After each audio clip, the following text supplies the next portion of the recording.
गेल्याच आठवड्यामध्ये एक बातमी अध्यक्ष महोदय सीमा शुल्क विभागाच्या बाबतीमध्ये नेमके अफगाणिस्तानच्या बाबतीमध्येच त्या ठिकाणी आली होती।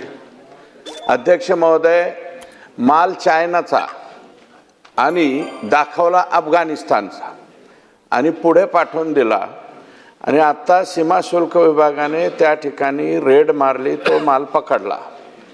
अध्यक्ष महोदय या ठिकाणी मंत्री महोदयांनी उत्तर देत असताना, कारण द्राक्ष उत्पादक शेतकरी आमच्या भागामध्ये सुद्धा मोठ्या प्रमाणावरती आहे, बेदाणा तयार करण्यासाठी तो पंढरपूरपासून तासगावपर्यंत आणि मेजर तासगाव हे त्याचं सेंटर आहे।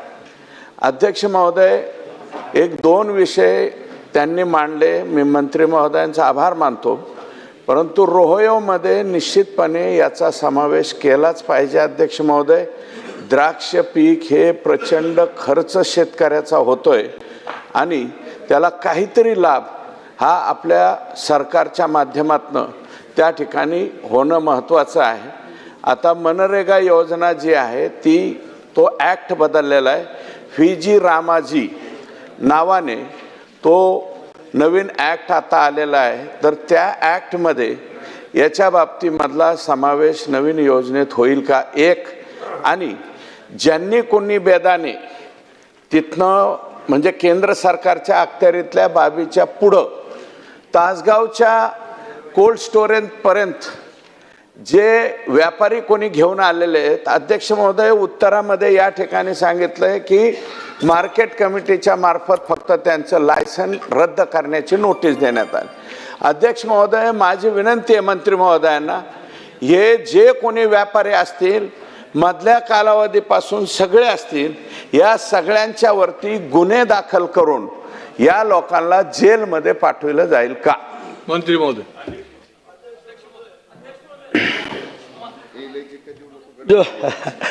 आता दास साहेबांनी जो विचारलेला मुद्दा अत्यंत योग्य आहे, परंतु आम्ही 2024-25 मध्ये 270 हेक्टर व 2025-26 मध्ये 383 हेक्टरवर रोया अंतर्गत ह्याची लागवड केल्याला सुरुवात केलेली आहे, आम्ही करतोय।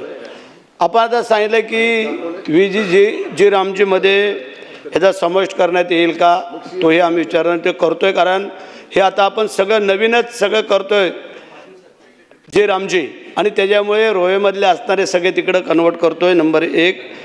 दुसरा मुद्दा आपण जो सांगितलं, ज्यांनी ह्या चुका केलेल्या आहेत आणि डुप्लिकेट माल आणून ज्या आपला माल पाडण्याचा प्रयत्न करतायत आणि निकृष्ट दर्जाचा माल आपल्या नावावरती खपून आपल्या देशाची जी बदनाम करण्याचा जो प्रयत्न करतायत, असे जे काही व्यापारी असतील त्यांच्यावर निश्चितच कडक कारवाई करण्यात येईल। त्याला कोणाची हायगाय केली जाणार नाही आहे आणि त्याच्यासाठी कोणी मध्यस्थी पण करू नये आणि त्याच्यावरती कडक कारवाई केली जाईल।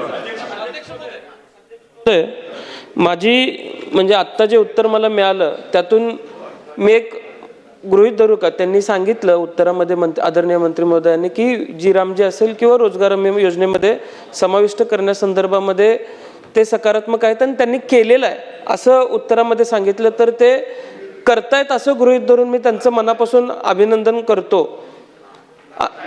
आणि त्याचबरोबर अध्यक्ष महोदय, माझा कृषी खात्याला सुद्धा प्रश्न आहे, हे पीक वाचवणं अत्यंत गरजेचं आहे आणि त्यासाठी जो करार झालेला आहे त्या माध्यमातून राज्य शासनानं काहीतरी धोरण राबवणं आवश्यक आहे आणि ते धोरण आम्ही अध्यक्ष महोदय सुचवतोय। द्राक्ष पीक वाचवायचं असेल तर तासगावला टेबल ग्रेप चांगला आहे, कॅलिफोर्नियाला टेबल ग्रेप चांगला आहे, तर त्याचं एकत्रित एक सेंटर उभं राहिलं पाहिजे। राज्य शासनाच्या वतीने एक ॲक्टिव्ह सेंटर उभारलं पाहिजे। NRCच्या वतीनं काही काम होत नाही आणि अध्यक्ष महोदय, मी जबाबदारीनं म्हणजे हे पटलावरती येणारा मी जबाबदारीनं सांगतो, NRCच्या माध्यमातून शेतकऱ्याच्या हिताचं कुठलंही चांगलं काम होत नाही, कुठलंही वाण आज शेतकऱ्यांना चांगल्या पद्धतीचं मिळालेलं नाही। त्यामुळं ह्याचं ॲक्टिव्ह सेंटर तासगावला उभं राहावं, वाईन ग्रेपचं सेंटर नाशिकला उभं राहावं, ही आमची मागणी आहे। त्या बाबतीत राज्य शासन सकारात्मक आहे का? मंत्री महोदय, रोहित पाटील यांनी जी सूचना केलेली आहे ती त्यांनी निश्चितपणे शासनाला द्यावी, त्यांच्यासोबत बैठक घेऊन या बाबीवर सकारात्मक निर्णय घेण्यात येईल।